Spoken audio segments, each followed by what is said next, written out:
My name is Marcus Rowan. I'm 38 years old, and my own family sued me to steal my inheritance, trying to paint me as an unstable veteran. They had no idea I was about to expose them for treason. Before I tell you about the moment the judge stopped the trial and everything changed, let me know where you're watching from in the comments below. It's always good to know who's listening. 6 months after we buried my father, Richard Rowan, I was summoned to a family meeting. The request came via a sterile email from the office of Gerald Hayes, our family's lawyer for over 30 years, a man who had bounced me on his knee at company picnics. The location itself was a red flag. It wasn't at the family home, the sprawling brick house on Maple Drive where the scent of my mom's baking used to hang in the air. It was at his downtown office, a place of corporate letterhead and billable hours. The air in the conference room was thick with the smell of old leather and even older money, but all I felt was a deep, penetrating chill that had nothing to do with the aggressive air conditioning. My mother, Elizabeth, sat bolt upright in a plush leather armchair. Her posture was ramrod straight, her knuckles white where she gripped her purse. Her gaze was meticulously fixed on a bland corporate painting on the far wall, anywhere but at me. My younger brother, James, was sprawled next to her, a picture of casual arrogance in his perfectly tailored suit. He ran a hand through his hair, a little smirk playing on his lips as he caught my eye. Beside him, his wife, Vanessa, was a study in practiced grace, her hand resting delicately on his knee. She offered me a sad, sympathetic smile, the kind you'd give a dog you were about to put down. It made the hairs on my arms stand up. "Marcus, thank you for coming," Gerald began, his voice a smooth, professional purr that had lost all its former warmth. He slid a thick, bound stack of papers across the polished mahogany desk. It landed in front of me with a soft, final thud. "As you know, settling your father's estate has been rather complex." I didn't speak. I just stared at the document. It was an inch-thick behemoth of legal jargon, held together by a dark blue binder. It looked less like a legal document and more like a tombstone. James leaned forward, the picture of a concerned son taking charge. "Look, Mark, we'll cut to the chase. Dad left behind some significant debts, more than any of us realized." He sighed, a theatrical sound of immense burden, as if the weight of the entire Rowan legacy was on his shoulders alone. "Vanessa and I have been working around the clock with Gerald to find a way to save what's left." Vanessa chimed in, her voice a soft, melodic tool of manipulation. "What James is trying to say, Marcus, is that we've found a solution. A difficult one. It involves restructuring the assets to shield them from creditors. To protect the main house and the family trust, we have to consolidate things." I finally found my voice. It came out low and steady, a parade ground calm that was a habit from 2 decades in the military. "Consolidate how?" Gerald cleared his throat, adjusting his tie. "The most significant liability is the mortgage on the family home. It's substantial. To protect it, we need to transfer the property into a new corporate entity." He tapped the thick binder with a manicured finger. "This is a standard legal procedure for asset protection. It's all in there." I stared at him, my mind racing. The mortgage. I knew, with the certainty of a man who had checked his own bank statements, that there was no mortgage. I had paid it off myself in full 5 years ago. I remembered the exact moment. I was in a dusty command tent in the middle of nowhere, the air hot and tasting of sand. I used a secure satellite link to wire the final payment of $62,000, the last of my deployment savings. It was a silent gift to my parents, a way for me to contribute when I couldn't be there for Christmases or birthdays. I never told them it was me. I just let them believe my dad's investments had a good year. "There is no mortgage," I said. My voice was flat, a simple statement of fact.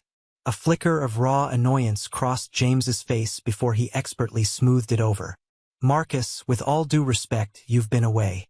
You don't understand the complexities of Dad's finances. There were other loans, a home equity line of credit. It's complicated, a blatant lie."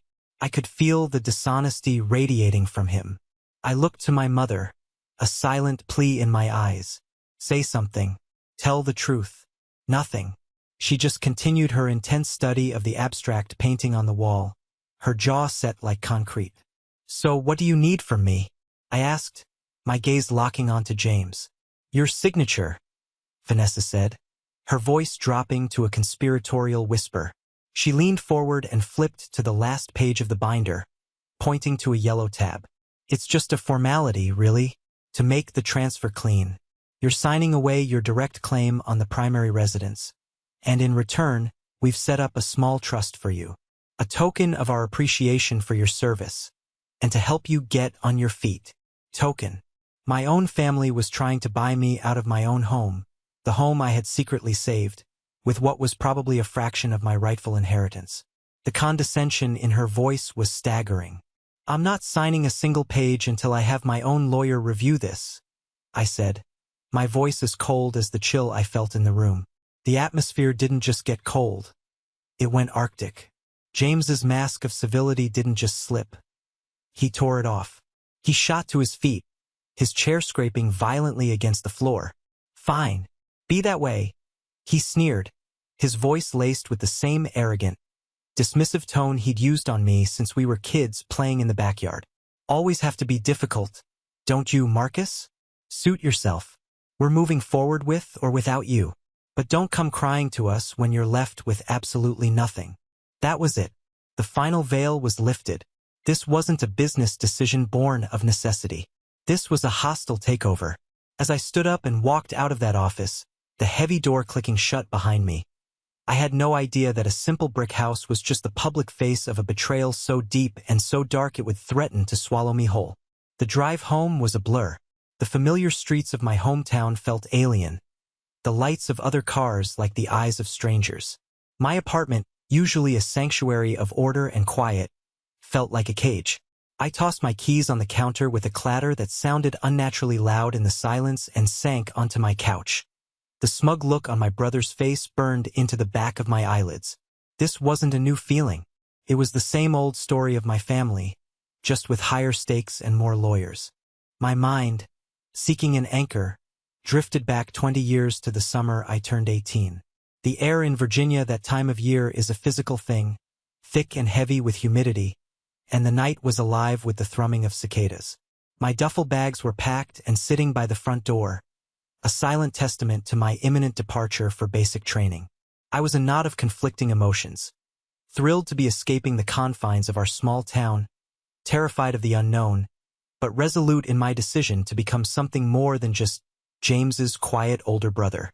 James, who was a popular junior in high school, had spent the entire day making a performance of my departure. He'd followed me around the house making parachute noises, calling me G.I. Joe with a mocking salute. "Bet you wash out in a week," he'd said with a laugh, and my mother had laughed with him. She fussed over him, ruffling his hair, her favorite son, the charming one, the one who stayed. My father, Richard, was a different story. He was a man carved from oak, hard, silent, and difficult to read. He rarely praised either of us, but his disappointment with my quiet, introverted nature was a constant, unspoken presence, especially when compared to James's easy social grace. But that night, my last night, was different. I was standing on the front porch, trying to soak in a final moment of peace, watching the fireflies blink on and off in the growing darkness. The screen door creaked open and my dad came out. He didn't speak for a long minute, just stood beside me, the scent of his Old Spice aftershave familiar and comforting. We watched the fireflies together. Then, his voice low so it wouldn't carry back into the house, he said, "It's a tough road you've chosen, son." "I know, Dad." I managed, my own voice tight. He put a heavy, calloused hand on my shoulder. It was a rare, powerful gesture of affection, and it felt like an anchor in the swirling sea of my emotions. "You've got a spine of steel, Marcus. Don't ever let anyone tell you otherwise." He paused, his gaze drifting back toward the brightly lit living room window, where I could see the silhouette of James holding court with my mother. "Go out there and become the man that boy in there will never be." He didn't say it with malice. He said it like a statement of fact, a sad, heavy truth he had carried for years. It was the closest he ever came to telling me he was proud.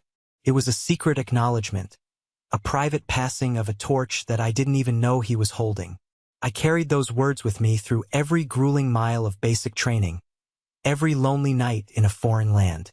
They were my shield, my proof that I was on the right path. What I didn't know, what I couldn't have known then, was that we weren't alone. As my dad turned to go back inside, I saw a flicker of movement from the shadows by the screen door. It was James. He'd been standing there in the dark, listening. The look on his face in that split second before he melted back into the house wasn't just the sting of a teenage insult. It was a deep, cold, and venomous hatred. It was the look of a boy who had just heard his own father pronounce him a permanent failure. Now, sitting in my silent apartment 2 decades later, the memory hit me with the force of a physical blow. This wasn't about a house. This wasn't about debts or a complex estate. This was about that moment on the porch. This was James's long-delayed, meticulously planned revenge. He wasn't just trying to steal my inheritance. He was trying to retroactively rewrite history, to dismantle my father's final judgment. He needed to prove that he was the successful one, the smart one, the one who won in the end, and that I was the one who would be left with nothing. The bitterness of that realization was like acid in my throat. My own brother, and my mother, who must have known the truth about the mortgage, stood by and let it happen, a willing accomplice to his poisonous resentment. The fight for my father's house had just become a fight for my father's memory, and for the one piece of his approval I had ever truly owned. By the next morning, the fog of shock and wounded anger had burned away, replaced by a state of mind I knew well: mission focus. The military doesn't just teach you how to fight, it teaches you how to think. How to assess a threat, analyze your enemy's capabilities and intentions, and formulate a plan of action. My family thought I was just Marcus, the quiet, emotionally distant son they'd always known. They had conveniently forgotten I was also Major Rowan, United States Army Cyber Command, retired. I spent 20 years learning how to operate silently behind enemy lines. My own family had just designated themselves the enemy. Rule number 1 of asymmetric warfare: never confront a superior force head-on without intelligence. Storming back to that office or my mother's house to yell and accuse would be emotional, satisfying for a moment, and ultimately tactical suicide. It would only give them exactly what they wanted: more proof that I was unstable and aggressive. I needed facts. I needed data. I needed to build a case so airtight that it would suffocate their lies. I picked up a burner phone I kept for emergencies, a habit that never quite fades, and called Lieutenant Mike Daniels. Mike was a decade younger than me, a genuine wizard with data who saw the world in code and algorithms. He was my right-hand man for my last 5 years in the service, the guy who could pull a needle of data out of a haystack the size of the internet. More importantly, he was loyal to the bone. "Mike," I said, my voice deliberately level and calm, "I've got a personal situation. I need a favor, completely off the books." "Name it, sir," he said immediately. No hesitation, no questions. That was Mike, a soldier's loyalty. "I need you to run a deep-dive digital audit. 2 entities. A company called Stoneridge Properties LLC, and another one, my brother's firm, Stoneridge Tech. I want to know everything: corporate registrations, financial traffic, server locations, data transfer logs, all of it. But the key is, this has to be a ghost operation. 0 footprint. No ripples. They can't ever know anyone is looking." "Consider it done," Mike said, and I could almost hear the gears turning in his head. "I'll build a sandboxed monitoring system using a few ghost servers I keep for rainy days. They won't see a thing." "What am I looking for?" "I don't know yet," I admitted, the uncertainty galling me. "Just anything that doesn't look right, anything that smells bad. Start with the property company." While Mike went to work in the digital trenches, I started my own reconnaissance in the physical world. Public records are a powerful tool if you know where to look. It didn't take long. A few clicks on the county clerk's website and my blood ran cold. The deed to the house on Maple Drive, my childhood home, had been officially transferred to Stoneridge Properties LLC 3 weeks ago. The transaction was signed by my mother, Elizabeth Rowan, and notarized by our family lawyer, Gerald Hayes. My name was nowhere on the document. The sale price listed was $1. One single dollar. My stomach clenched. They hadn't just planned this. They had already done it. The meeting at the lawyer's office, the thick binder, the condescending offer. It was all a charade. A piece of theater designed to get me to retroactively sign away my rights, to provide them with legal cover for a theft they had already committed. A few days later, the next phase of their attack arrived.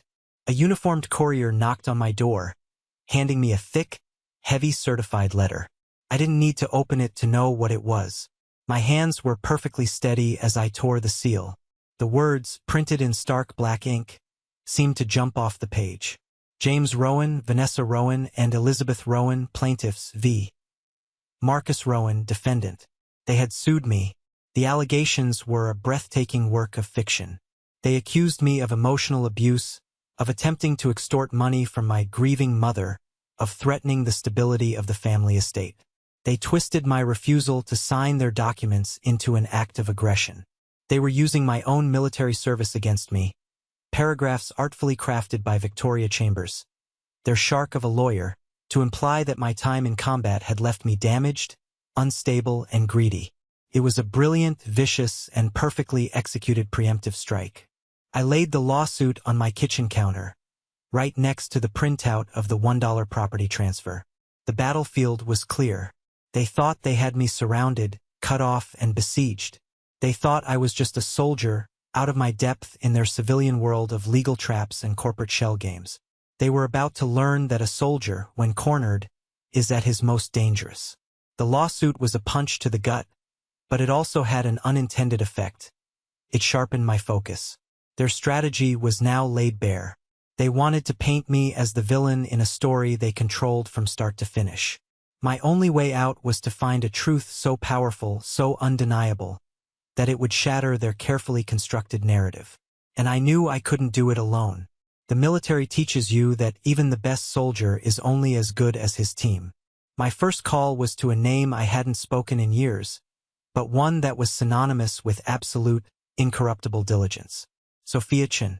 Sophia was a forensic accountant, but calling her that was like calling a Navy SEAL a swimmer. She was a financial detective, a bloodhound who could sniff out a single fraudulent dollar buried in a mountain of offshore accounts and shell corporations. We had worked a case tangentially a few years back involving a defense contractor skimming millions from a government contract. She was the one who found the money. She was relentless, she was brilliant, and she did not suffer fools. I met her at a small, anonymous coffee shop in a part of town neither of us frequented.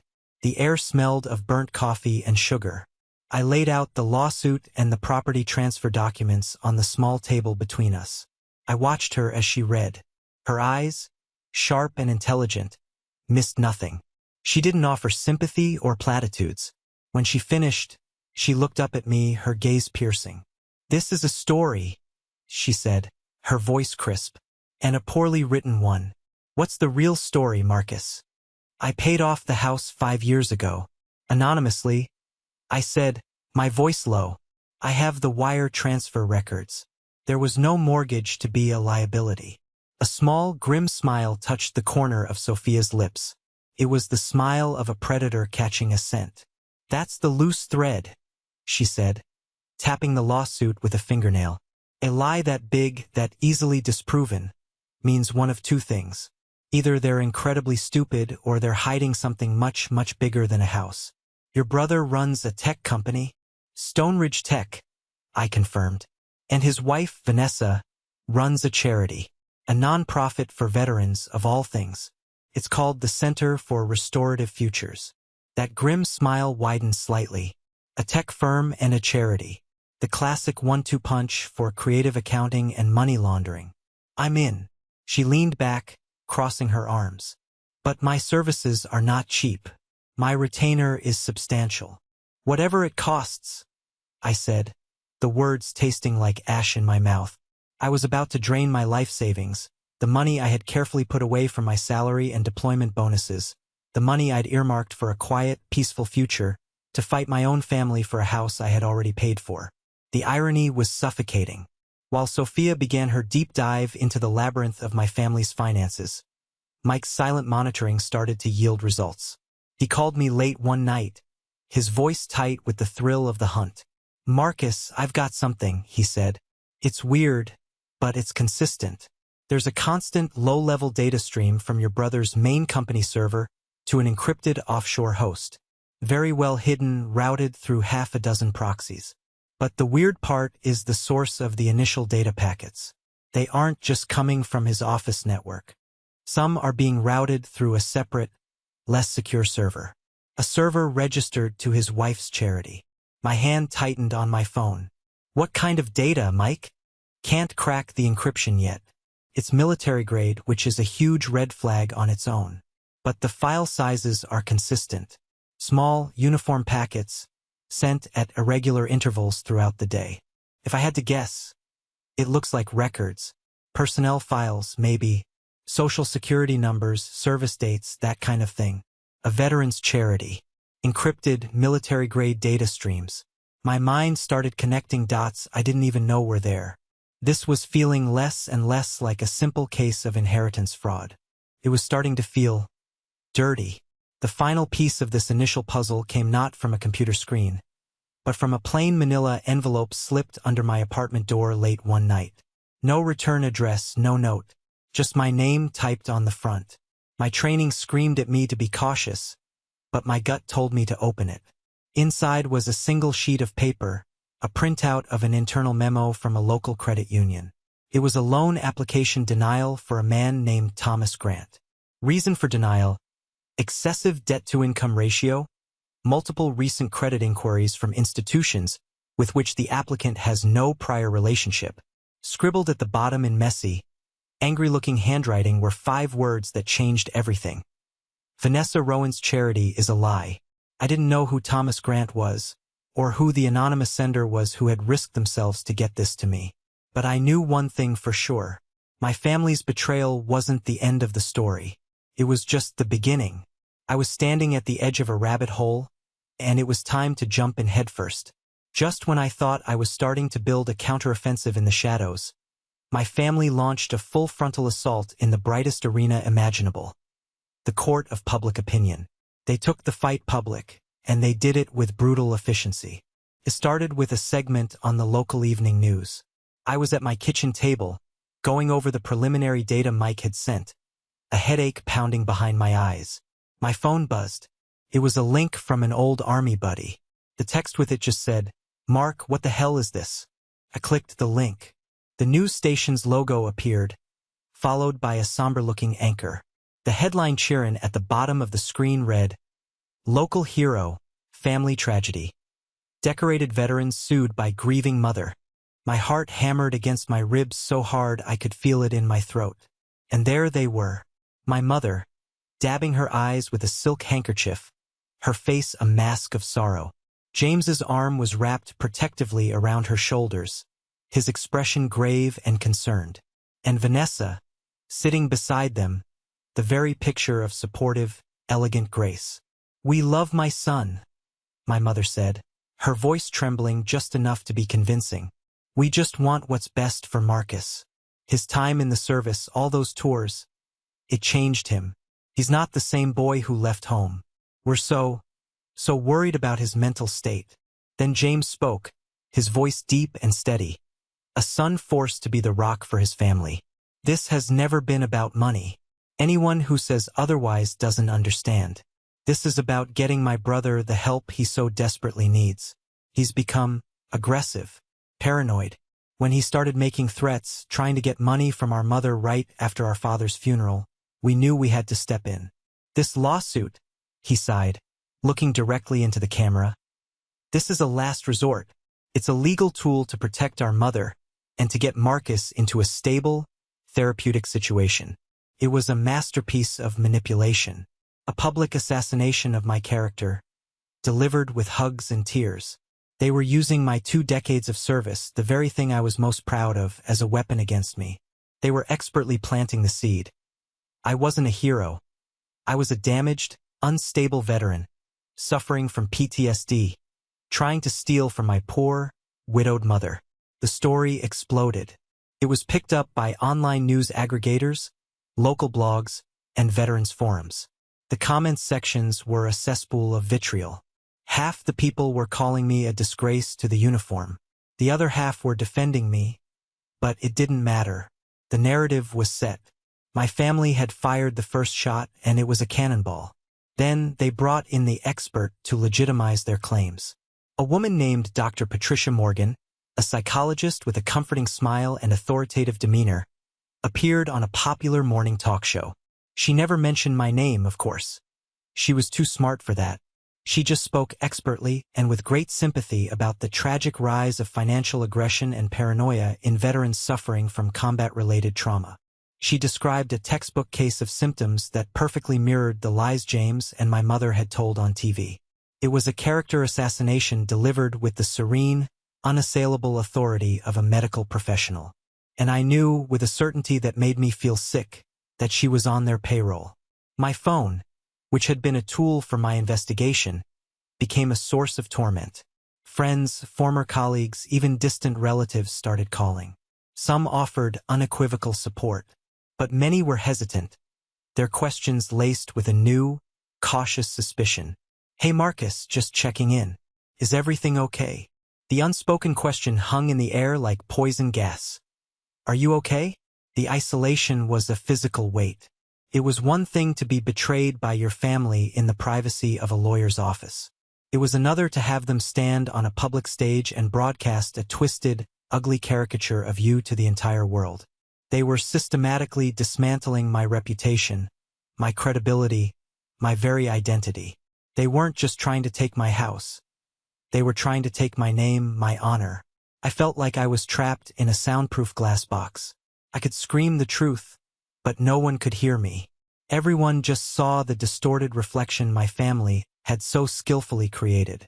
It was the most effective kind of warfare, the kind that makes you, for a terrifying second, start to doubt your own sanity. The public smearing campaign was a low blow, a classic psychological warfare tactic designed to isolate and demoralize me. For a few days, it worked better than I would have liked to admit. I stopped answering my phone. I felt like a ghost in my own life, haunted by a version of myself I didn't recognize. I was drowning, but then a lifeline appeared from the most unexpected quarter. My burner phone rang. It was an unknown number, a local area code. I almost didn't answer, but some instinct told me to. "Is this Marcus Rowan?" a woman's voice asked. It was all business, crisp, professional, no nonsense. "Who's asking?" I replied, my own voice cautious. "My name is Detective Layla Washington, Financial Crimes Division, City Police. I've been looking into a series of sophisticated identity theft cases, all targeting local veterans. Your name and the name of your sister-in-law's charity, the Center for Restorative Futures, have come up more than once. I saw the news story about your family. It felt rehearsed." I was stunned into a rare silence. A cop who wasn't buying the performance. "I can't officially investigate your family's civil dispute," she continued, her voice lowering slightly. "That's not my lane. But the cases I am working on seem to have a common thread leading right back to the front door of that charity. The victims are all older vets, many with spotless service records, who suddenly find their credit destroyed by loans they never took out and credit cards they never applied for. The paper trail is a deliberately tangled mess, but it's too much of a coincidence. I have a gut feeling your family's very public lawsuit might be a smokescreen. A way to discredit you before you figure something out and come to people like me." It was the first time in weeks that someone had looked at this whole twisted situation and seen what I saw. A carefully constructed, diabolical lie. The relief was so immense it almost buckled my knees. "What do you need, detective?" I asked, my voice hoarse with an emotion I couldn't name. "I need something concrete to legally link the charity to the fraud. Officially. Right now, all I have are whispers and a string of bad luck stories. I need a witness who can connect the dots, or a piece of internal documentation. You're on the inside of the family, even if you're on the outs. You might see something I can't." Her call was a shot of pure adrenaline to my soul. I wasn't alone in this fight anymore. The next day, armed with this new hope, I decided to track down the name from the anonymous note, Thomas Grant. It wasn't hard to find him. His address was in the phone book, He was an older man, a Vietnam vet, living in a small, run-down apartment on the other side of town, a world away from my family's manicured lawns. When I knocked on his door, he opened it a crack, his eyes weary and deeply suspicious. "You're the guy from the TV," he said, his voice a gravelly rumble. He didn't say it with malice, just a tired resignation. "The one they're all calling crazy. I'm the guy who got a note with your name on it," I said, holding up the bank memo so he could see it. "It says you've been having some trouble." He sighed, a long, rattling sound, and opened the door wider. "Might as well come in," he said. "The whole world knows my business anyway." His apartment was small but neat, cluttered with the artifacts of a life of service. Framed medals on the wall, a photo of a handsome young man in a crisp army uniform, and on the kitchen table, angry-looking stacks of bills and collection notices. He told me his story. A year ago, his wife had passed away, and the medical bills had piled up. He'd seen a flyer for Vanessa's charity at the local VFW hall. He went to them, desperate, looking for help navigating the VA bureaucracy. They were charming, he said, so helpful. They took all his information, his social security number, date of birth, his DD-214 service record. They promised him the world. A few months later, his life fell apart. Credit cards he'd never applied for started showing up in the mail, already maxed out. He was denied a small car loan. Then the collection agencies started calling, at all hours of the day and night. He was on the verge of being evicted from the apartment he'd lived in for 20 years. "They act like your best friend," he said, his voice thick with a quiet, burning anger. "That woman, Vanessa, she looks you right in the eye, puts a hand on your arm, and promises you that you're not forgotten. And all the while, she's picking your pocket and stealing your good name." As I listened to this proud old soldier describe his humiliation, my personal feeling of betrayal began to transform into a cold, righteous fury. This wasn't just about me and my inheritance anymore. It was about men like Thomas Grant. Men who had served their country, who had written a blank check to the nation, only to be preyed upon by the lowest form of vulture, the kind that wears a mask of compassion. I left Thomas Grant's apartment with a new, hardened resolve. I had a name.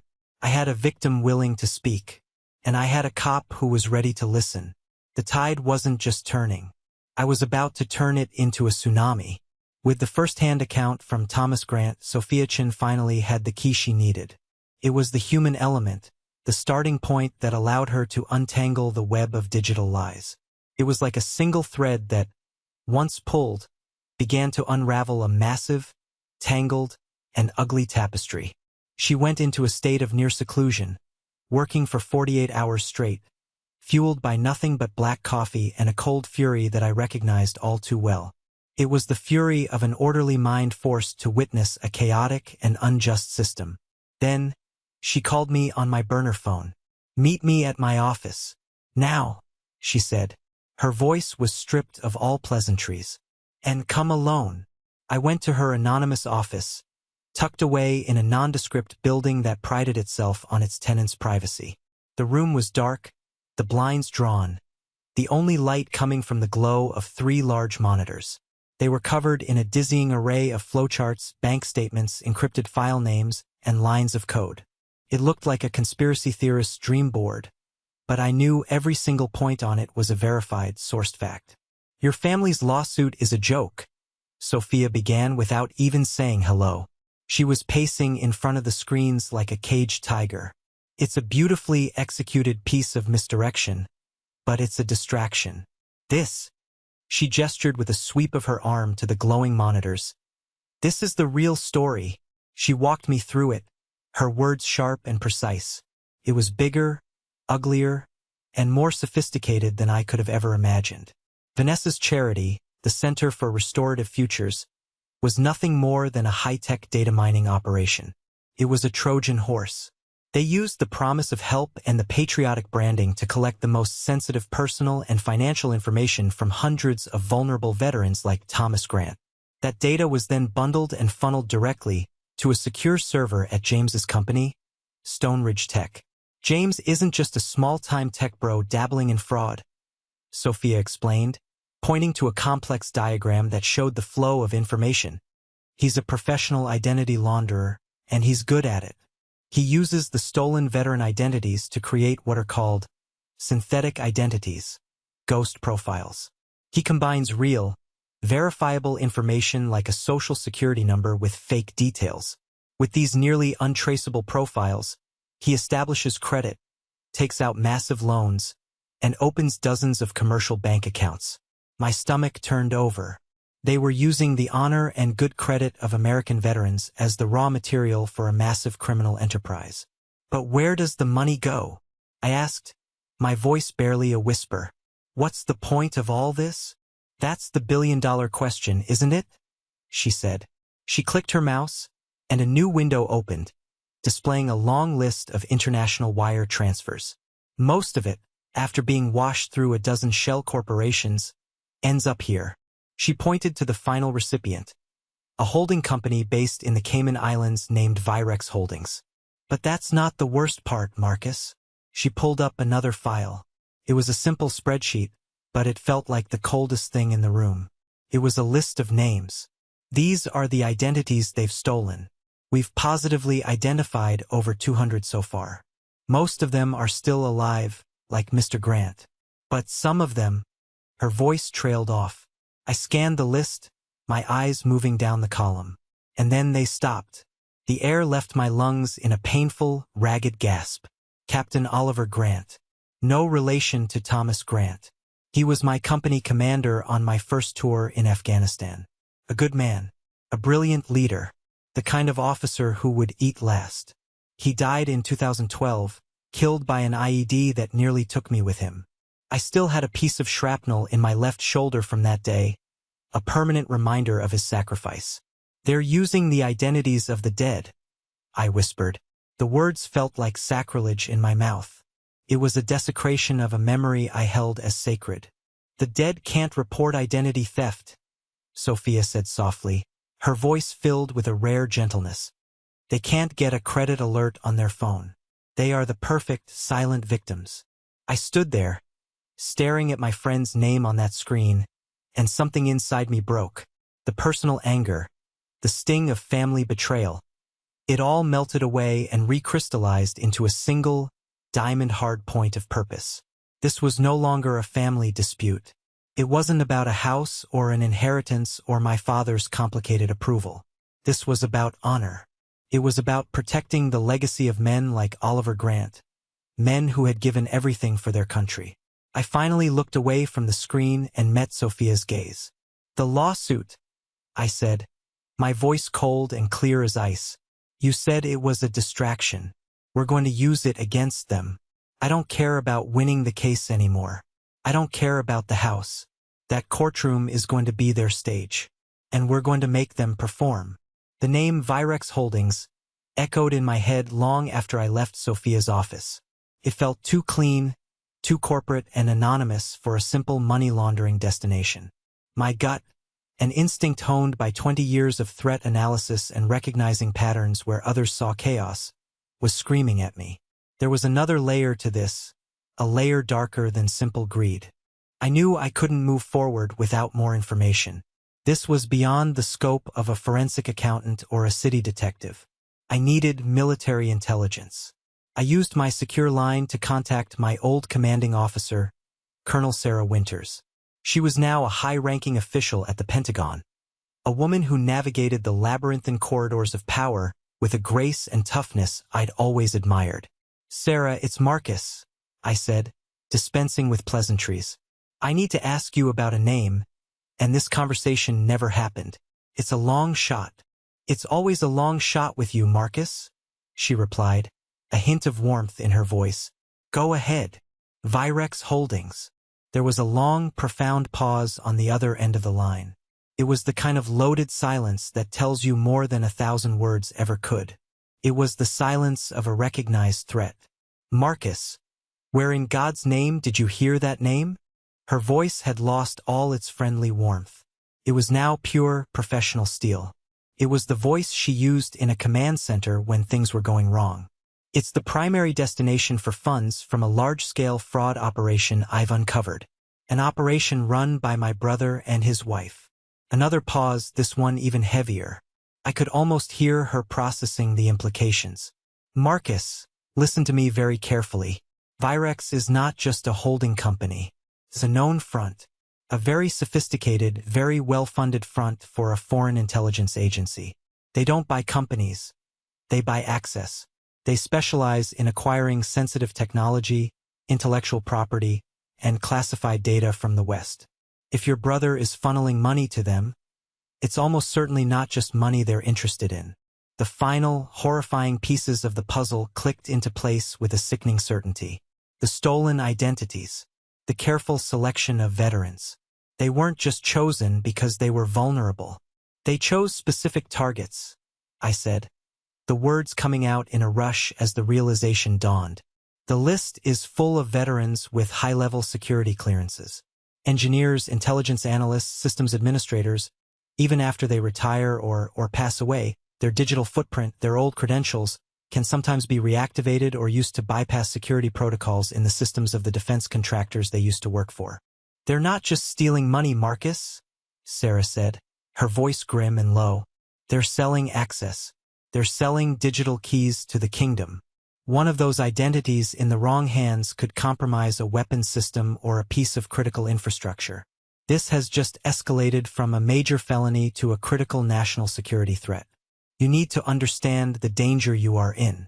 These people do not play games. They don't leave loose ends. The weight of her words settled on me like a lead blanket. This had spiraled into something I could never have imagined in my worst nightmares. My own brother, my sister-in-law, tangled up in espionage. Whether they were willing, treasonous participants or just greedy, useful idiots didn't matter. They were acting as tools for an enemy of the United States. Sarah promised to start a quiet internal investigation, to look at Virex from her end, but she warned me it would be slow and wrapped in layers of bureaucratic red tape. The official channels are a quagmire, Marcus, she said. Whatever you're going to do, you're likely on your own for the immediate future. Watch your six. I mean it. I hung up the phone, a cold dread washing over me that had nothing to do with my family's lawsuit. This was no longer a fight I could afford to lose. It wasn't just about my honor or Thomas Grant's good name anymore. It was about preventing a catastrophic breach of the country's security, orchestrated from my own hometown by my own family. Armed with the horrifying truth about Virex, my lawyer and I refocused our strategy for the civil trial. We knew we couldn't walk in and accuse my family of treason. We had no admissible proof, and the claim was so fantastic it would make me look like the paranoid one they were painting me as. The plan had to be more subtle. We would use the clear-cut evidence of the charity fraud, the testimony of men like Thomas Grant, to methodically back Vanessa into a corner on the witness stand and force her to lie under oath. It was a clean, simple, and elegant legal trap. And 2 days before the trial, it fell apart completely. James and Vanessa, guided by their ruthless lawyer, Victoria Chambers, played their trump card. Chambers filed an emergency motion to suppress our key evidence. She argued, with theatrical outrage, that the financial data Sophia had so painstakingly uncovered was the fruit of a poisonous tree. She claimed it must have been obtained through an illegal digital surveillance of her clients. She had no proof, of course, but her motion was so aggressive, so filled with accusations of my known military-level cyber skills, that it spooked the judge. The judge, a cautious man nearing retirement, didn't want a messy, controversial case on his hands. He didn't throw the evidence out entirely, but he ruled that it could not be presented until a separate, future hearing could be held to determine its legality, a hearing that would take place months after the current trial was over. In a single stroke of a pen, they had disarmed me. Sophia's mountain of evidence was now just a pile of useless paper. At the exact same time, they sprang their other trap. They produced a sworn affidavit from a man named Kevin Morris, a former Army private with a known history of psychological issues and petty crime. In the affidavit, Morris tearfully claimed that I had approached him outside a VA clinic, offered him $5,000, and tried to get him to lie about Vanessa's charity for my lawsuit. To make it worse, they had a secretly recorded audio clip. It was only a few seconds long, cleverly edited from a longer, innocent conversation, but in it, I could be heard saying, "You do this for me, and I'll make it worth your while." It was a lie, a distortion, but it was powerfully convincing. It was a devastating one-two punch. My evidence was sidelined, and I was now painted not just as unstable, but as a manipulative monster who coerces vulnerable veterans. My lawyer, David, called me that evening. The usual confidence was gone from his voice, replaced by a strained weariness. "Marcus, we're in deep trouble," he said bluntly. "They've boxed us in. Without Sophia's data, it's your word against theirs. And they've just taken a blowtorch to your word. I don't see a clear path to victory here." I hung up the phone and stared out my apartment window at the city lights. The feeling that washed over me was one of utter, crushing defeat.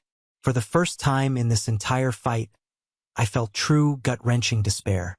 I had the truth. I knew what they were. But the system, the very system of laws and justice I had sworn to uphold, was being twisted into a weapon and used against me. They were going to win. They would walk away with my father's house, my inheritance, and my honor. They would leave me a broken man with a ruined reputation, while their treasonous operation continued to hum along in the shadows. I sat in my apartment for hours, the legal documents spread out on my table like a map of my own defeat. I thought about giving up. Maybe I should just walk away, get in my car and drive until I ran out of road, start over somewhere no one knew my name. The fight felt too big, the enemy too powerful and too insidious. They had my family, they had the media, and now they had the law on their side. I was alone, outgunned, and for the first time I was genuinely, profoundly afraid I was going to lose. The morning of the trial, I woke up before dawn. The despair of the night before had cooled into something else, something hard and brittle. I thought of my father's words about having a spine of steel. I thought of Captain Oliver Grant and the promises you make to the dead. I thought of Thomas Grant and the quiet dignity he refused to let them take. I wasn't going to run. I was going to fight. I put on my best suit, a dark charcoal gray that I'd bought for my father's funeral. Felt like armor. As I knotted my tie and looked at my reflection in the mirror, I didn't see the defeated man from the night before. I saw a soldier heading into his most important battle, armed with nothing but a desperate, long-shot plan. It was all I had left. The courtroom was even more imposing in person than on television. All dark wood, high ceilings, and a silence that felt heavy and judgmental. My family was already there, seated at the plaintiff's table. James caught my eye and gave me a slow, triumphant smirk. Vanessa looked serene and beautiful, a picture of wronged innocence, occasionally whispering to James and patting his hand. And my mother wouldn't look at me at all.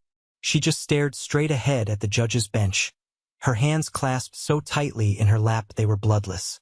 They looked like the perfect, grieving family, forced into this ugly business to deal with their troubled, wayward son. My lawyer, a good man named David Feldman, gave my shoulder a firm squeeze as I sat down. "Deep breaths, Marcus," he whispered. "Remember the plan. We can't use the financial data, but we can still go after their credibility. We just need to create reasonable doubt. We just need one of them to slip up." The day was a long, grueling blur of legal arguments and carefully worded testimony. Victoria Chambers, their lawyer, was a shark in a designer suit. She was brilliant. She called my mother to the stand first, and gently guided her through a tearful, heartbreaking performance about my troubling behavior after my father's death. She called James, who spoke with grave concern about my paranoia and aggression. She submitted the affidavit from Kevin Morris, and it was entered into the record. She was building a cage of lies around me, bar by methodical bar.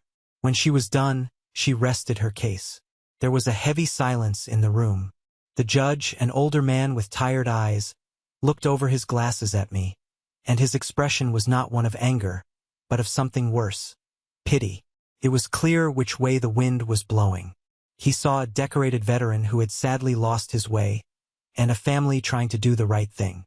"Mr. Rowan," the judge said, his voice gentle, "your family has presented a very compelling and concerning case. Do you have anything to say in your defense before I consider their request for a protective order and financial guardianship?" This was it. My one and only shot. I stood up, my heart pounding a slow, steady rhythm in my chest. David, my lawyer, looked at me, a silent question in his eyes. I gave him a slight, almost imperceptible nod. It was time to abandon the defensive plan. It was time to attack. I looked past the judge, past the lawyers, and directly at my family.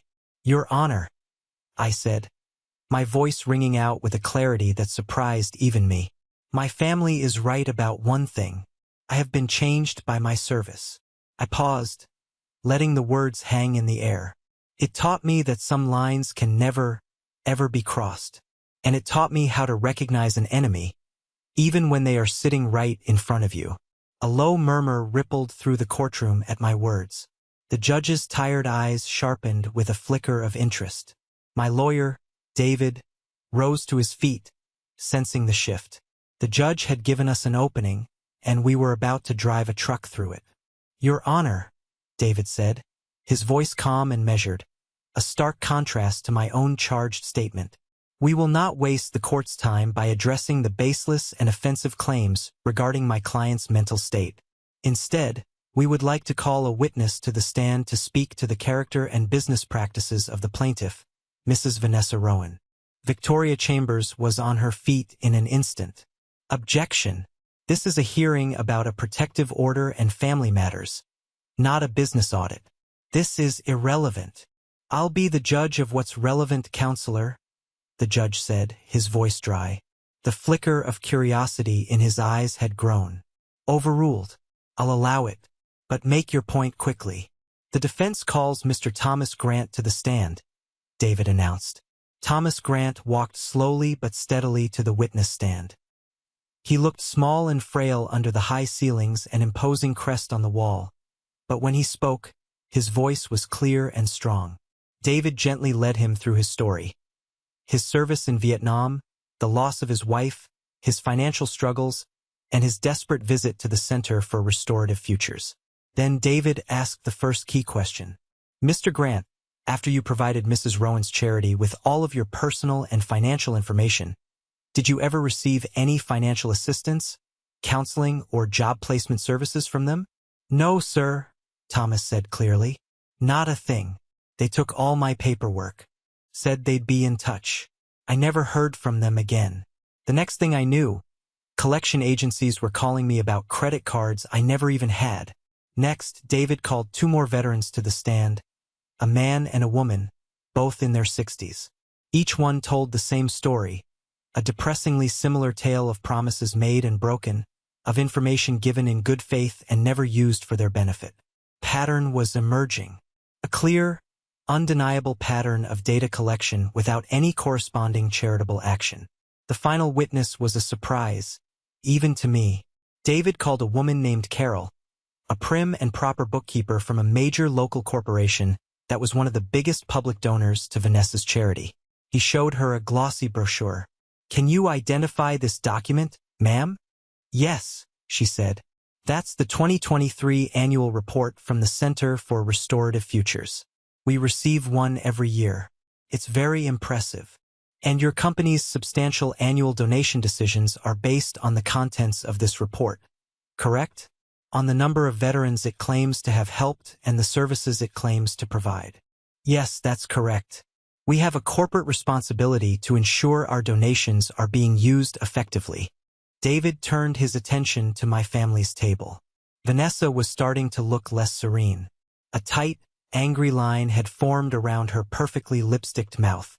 James was whispering furiously in her ear, but she shook her head, trying to maintain her mask of calm. But I could see the panic starting to creep into her eyes. The trap was set. The pieces were all meticulously placed on the board.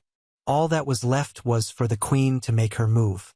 "The defense calls Mrs. Vanessa Rowan to the stand," David announced into the charged silence. A wave of shocked murmurs went through the courtroom gallery. Putting a plaintiff on the stand in their own protective order hearing was a bold, aggressive move. Victoria Chambers objected fiercely, arguing that her client had already been through enough, but the judge, now thoroughly hooked, waved her off. "She is a plaintiff in this matter. She can be called. Proceed." Vanessa walked to the stand, a vision of wronged elegance. She smoothed her skirt, adjusted the microphone, and gave the judge a small, brave smile. She was an actress giving the performance of her life. David approached her, holding the glossy annual report. His demeanor was polite, almost deferential. "Mrs. Rowan," he began, his voice soft, "you are the founder and executive director of the Center for Restorative Futures. Is that correct?" "Yes, it is," she said, her voice dripping with a false humility that was more arrogant than any boast. "And this is your 2023 annual report, a document you create, approve, and send to your generous donors and file with the government?" "Yes, it's a beautiful report," David said, flipping through the pages. "The photos are wonderful. So many success stories. So many veterans helped." He stopped on a page in the middle. "It lists here, for example, that you provided comprehensive financial counseling and debt relief to over 50 local veterans last year alone. Is that an accurate statement?" "Yes, we have a very successful program," Vanessa said, lifting her chin slightly. "We're very proud of it." "And would Mr. Thomas Grant be one of those success stories?" David asked, his tone still mild. Vanessa hesitated for a fraction of a second, but it was enough. "I'd have to check the specific files," she said coolly. "His name does sound familiar. What about Mr. Harris? Or Mrs. Chun, the two other individuals who just testified? Were they part of this successful program that you're so proud of?" The trap was closing. Vanessa glanced at her lawyer, who could do nothing but sit there, her face a thundercloud. She looked at James, whose face had gone from smug to a pale, waxy white. She was on her own in the spotlight, and she knew it. "As I said, we have helped hundreds of veterans over the years," she said, her voice becoming clipped and defensive. "I can't be expected to recall every single name off the top of my head." David took one step closer to the witness box. His voice dropped, becoming quiet, but it seemed to magnify in the silent room.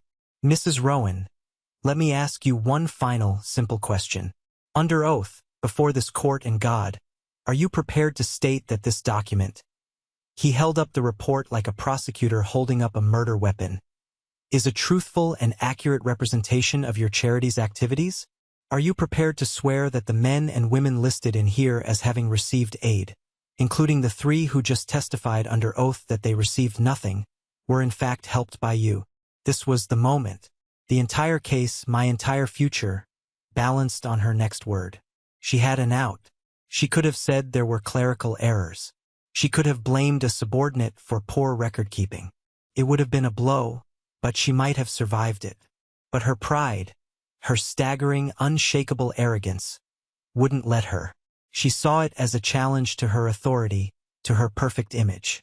She lifted her chin, looked David straight in the eye, and her voice was hard and defiant as she said, "Yes, it is completely accurate." A dead silence fell over the courtroom. It was so quiet I could hear the hum of the fluorescent lights. David didn't shout. He didn't gloat. He simply turned to the judge. "Your Honor," he said, his voice ringing with quiet, deadly triumph. "The witness has just committed perjury, right here on the stand. We have sworn testimony from multiple witnesses, testimony the court itself has just heard, that directly and unequivocally contradicts this official filed report. This is no longer a family dispute. This is direct evidence of systematic criminal fraud and now felony perjury." The judge stared at Vanessa, his face a mask of cold fury. He looked at the annual report in David's hand, then at the faces of Thomas Grant and the other veterans in the gallery. He looked at me, and for the first time I knew he saw the truth. He banged his gavel, and the sound cracked through the silence like a gunshot. "This hearing is suspended," he announced, his voice booming with an authority he hadn't shown all day. "Based on the testimony presented here today, I am referring this entire matter to the District Attorney's Office for immediate criminal investigation into the activities of the Center for Restorative Futures and its director. We are done here." It wasn't a dramatic FBI raid with flashing lights. It was something far more satisfying. It was the quiet, methodical, and undeniable collapse of their entire world, brought down not by my accusations, but by the weight of their own monumental lies. The aftermath of the judge's ruling was pure, unadulterated chaos. As his final words echoed in the courtroom, Vanessa's mask of composure didn't just crack. It shattered into a million pieces. Her face went slack with shock, then twisted into an ugly snarl of disbelief. She started to say something, but no words came out. James leaped to his feet, yelling not at me, but at their lawyer Victoria Chambers, who was already packing her expensive leather briefcase with a grim, emotionless efficiency. She was a hired gun, the battle was lost, and she was done. Reporters who had been lazily taking notes on what they thought was a boring family court matter were now scrambling over benches, shouting questions, their phones held up like weapons.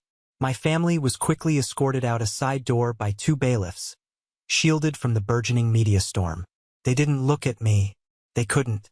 In the space of 5 minutes, they had gone from being the victims to the villains of the story. The news broke that evening, and it broke big. The narrative shifted instantly and seismically.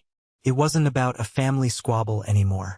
The headlines were about charity fraud, perjury, and a beloved local nonprofit being a potential sham.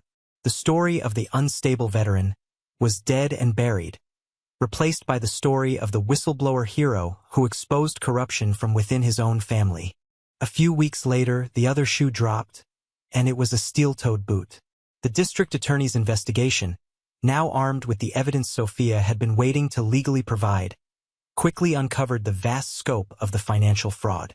And when they saw the name Virex Holdings and the offshore transfers, they did the right thing. They called the FBI. The case was taken over by the federal government. The quiet work Sarah Winters had been doing at the Pentagon now connected with the local investigation, creating a complete, horrifying picture. One morning, I watched on the national news as FBI agents in tactical gear raided the sleek, glass-walled offices of Stone Ridge Tech and the more modest headquarters of the Center for Restorative Futures. They carried out box after box of documents and dozens of computer hard drives. Later that day, James and Vanessa were arrested at their home. The charges were staggering. A laundry list that included wire fraud, money laundering, aggravated identity theft, and, as the federal prosecutor ominously noted in his press conference, an ongoing investigation into conspiracy to commit espionage. The night after the arrest, I got one phone call. It was from the county jail. I almost didn't answer, but I did. Marcus. It was James's voice, but it was a voice I'd never heard from him before. It was small, thin, and stripped of all its lifelong arrogance. It was the voice of a terrified boy. "What do you want, James?" I asked, my own voice flat and devoid of emotion. "It was her," he whispered, his voice cracking with a sob. "It was all Vanessa. She came to me with the whole plan. She knew about Virex. She told me it was just a client, a rich international client who valued extreme privacy. I didn't know, Mark. I swear to God, I didn't know what it was really about. She pushed for everything. The lawsuit, the media smear. She said it was the only way to keep you quiet, to keep you from digging. She twisted me up. They made me do it." I listened to him, to the pathetic, sniveling excuses of a man who had been a wolf a month ago and was now a frightened, bleeding sheep. Maybe he was telling the truth. Maybe he was just a greedy, weak-willed fool who had been played by a master manipulator. In the end, it didn't matter. He had made his choices, every single one of them. "Goodbye, James," I said, and for the first and final time, I hung up the phone on my brother. The last loose end wasn't a legal one. It was a personal one. My mother. A week after James's arrest, her lawyer, a new one, a sad-looking man who specialized in damage control, arranged a meeting. We met in a sterile, anonymous conference room in his office building. It had the same stale air and polished table as Gerald Hayes' office, the place where this whole thing had started. The symmetry was not lost on me. She looked a decade older. The fight, the self-righteous indignation, it had all gone out of her. She had spent her entire life orbiting around her golden child, and now his light had been extinguished in the cold darkness of a federal holding cell. Her universe had collapsed. She cried as soon as I walked in. She told me she was sorry. She said she never knew the extent of it, that James had told her I was in trouble, that I had gambling debts, that he was only trying to protect the family assets from my problems and creditors. It was a well-rehearsed, pitiful story. I listened, but I felt nothing. No anger, no pity, just a vast, empty distance, like looking at a stranger across a canyon. The time for her apologies, for her excuses, had long since passed. "Why did you do it, Mom?" I asked, my voice quiet but cutting through her sobs. "Forget the business. Why did you go on television? Why did you sit there, in front of the entire world, and tell them your son was crazy?" Her tears stopped abruptly. Her head snapped up, and for a fleeting, terrible moment, I saw a flash of the old resentment, the deep, abiding bitterness that had been there all along. "Because he was here," she said, her voice rising, suddenly sharp and strong. "He was always here. He took care of things. He ran a business, he came for dinner on Sundays, he stayed. You left. You were never here, Marcus. Never. Always off somewhere else, playing soldier in some desert, never calling, never visiting. James was the one who was a good son. James was the one who did what a son is supposed to do. And there it was, the unvarnished, ugly truth. It wasn't that she was tricked. It was that she had made a choice. She chose the son who fit her picture-perfect image of what a son should be. The one who stayed close, who ran a business, who gave her the appearance of a perfect, successful family. My independence, my career, my entire life had been an unspoken rejection of that image, and she had never forgiven me for it. She didn't stand by James because she believed his lies. She stood by him because she believed in his version of the world, a version in which I had no place. I stood up. I reached into the inner pocket of my jacket and pulled out a cashier's check. It was for the small amount of money they had offered me in that first meeting, the token of appreciation.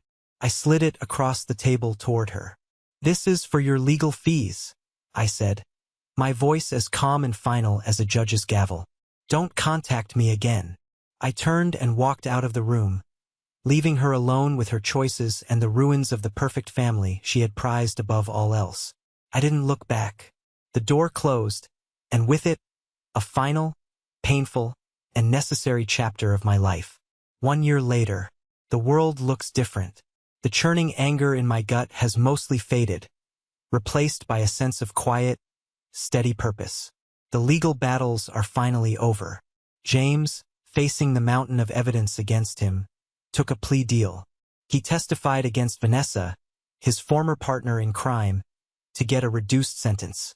He'll still be in a federal prison for a very long time. Vanessa, the true architect of the scheme, in her boundless arrogance, fought the charges to the bitter end and lost spectacularly. She'll likely never be a free woman again.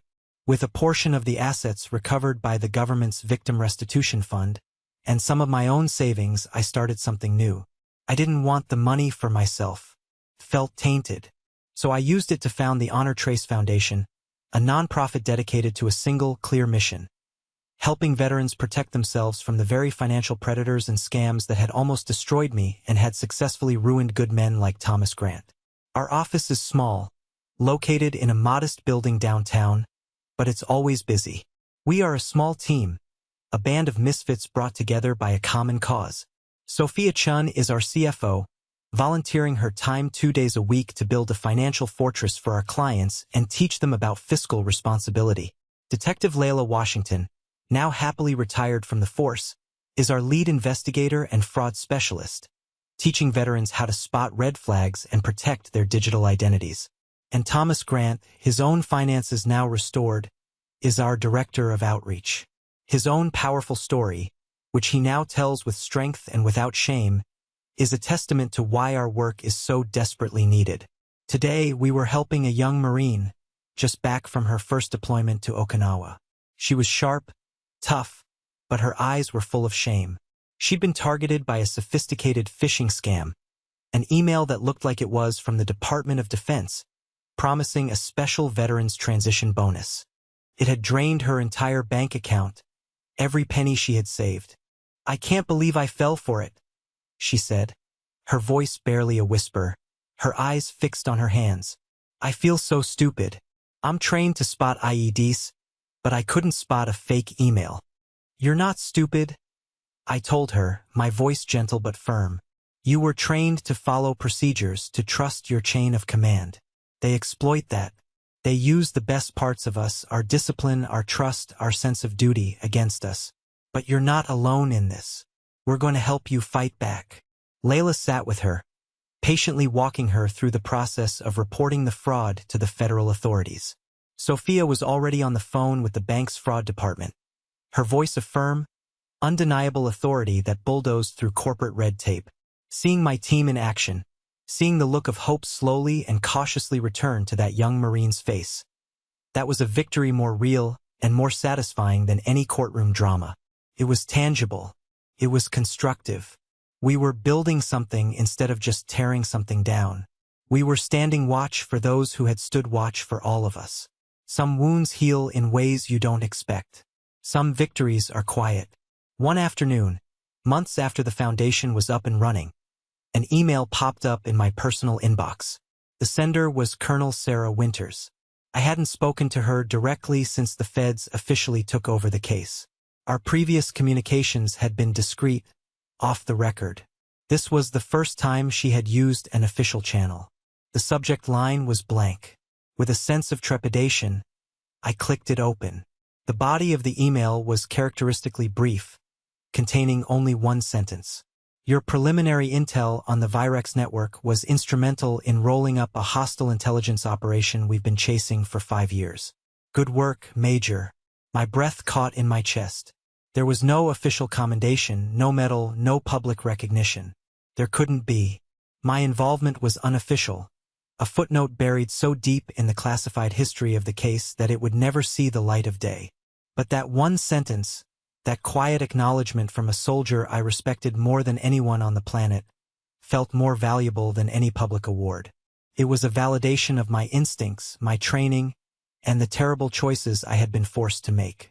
It was a quiet mission accomplished from a world I had left behind, but that would always be a part of who I am. Later that week, another piece of the past arrived, this time in a small, dusty cardboard box. It was from the lawyer who was now the executor of my father's estate.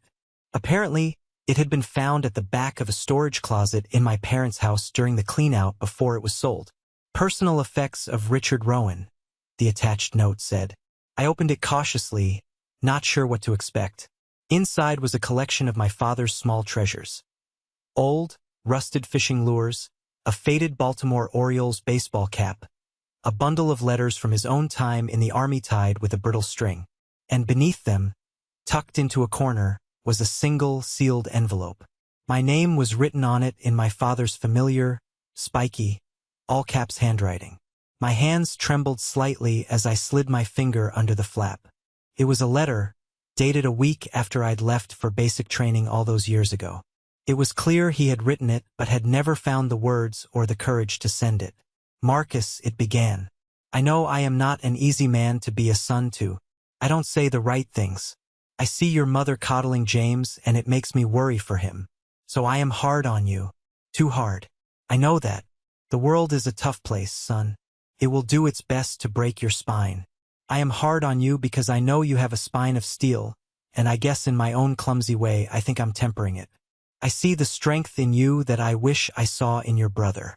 I hope someday you can forgive my clumsy ways of showing it. Know this, wherever you go and whatever you do, you make me proud. I read the letter 3 times, the ink blurring through the tears that were now streaming down my face. It wasn't an excuse for his distance, but it was an explanation. It was the other half of the conversation we'd had on the porch that night. It was the final piece of a puzzle I didn't even know I was trying to solve. The house, the money, the inheritance. None of it mattered anymore. I had my father's last words, and that was an inheritance no one, not even my own family, could ever take away from me. Last Saturday, the air was warm and smelled of freshly cut grass and charcoal smoke. I was standing in the backyard of the small, unassuming house I'd bought after everything had finally settled down. The sound filling the yard was something I hadn't heard in a long, long time, easy, uncomplicated laughter. Mike Daniels was at the grill, engaged in a passionate, friendly argument with Sophia Chan about the proper way to sear a steak. I think he was losing. Layla Washington, my detective friend, was telling a story about her early days as a beat cop that had Thomas Grant roaring with a deep, belly laugh I'd never heard from him before. My lawyer, David, was there with his wife, watching his two young kids chase a soccer ball across the lawn. This was my new family, a strange, patchwork group of people forged in the fires of a shared crisis. A forensic accountant, a computer genius, a retired cop, a tough old vet, and a good lawyer who believed me when no one else would. They weren't bound to me by blood or a shared last name. They were bound by something stronger, loyalty, and a shared fight for what was right. They had stood by me when my own family had tried to tear me down and leave me for dead. Sophia brought me a plate with a perfectly cooked steak. "Not bad for a data geek, huh?" she said with a grin, gesturing with her head toward Mike. "Don't let him hear you say that," I joked back. "His ego is already a national security risk." Later, as the sun began to dip below the horizon, painting the sky in shades of orange and purple, the fireflies started their nightly dance, just like they had at my childhood home. I sat back in a lawn chair with a cold beer and just watched them. I watched these good people, my friends, sharing a meal and enjoying a peaceful evening. There was no tension, no hidden agendas, no bitter, unspoken history. There was just a simple, comfortable, and powerful sense of belonging. I thought about the letter from my dad, about his hope that I would have a spine of steel. I think he would have been proud, not just because I won the fight, but because of what I'd chosen to build in its aftermath. I had lost the family I was born into, but in its place I had found something better, something stronger, a family defined not by blood, but by choice, not by obligation, but by respect, not by history, but by honor. And as I sat there, listening to the easy laughter echo in the twilight, I felt a sense of peace that no amount of money or inheritance could ever buy. I was home, finally and truly home. Thank you for listening to my story. I hope it resonated with you in some way. It's a reminder that sometimes the family you choose is the one that truly saves you. Have you ever faced a situation where you had to choose between your family and what was right? I'd be interested to hear your story. Please share your thoughts in the comments below, and don't forget to like and subscribe for more stories like this.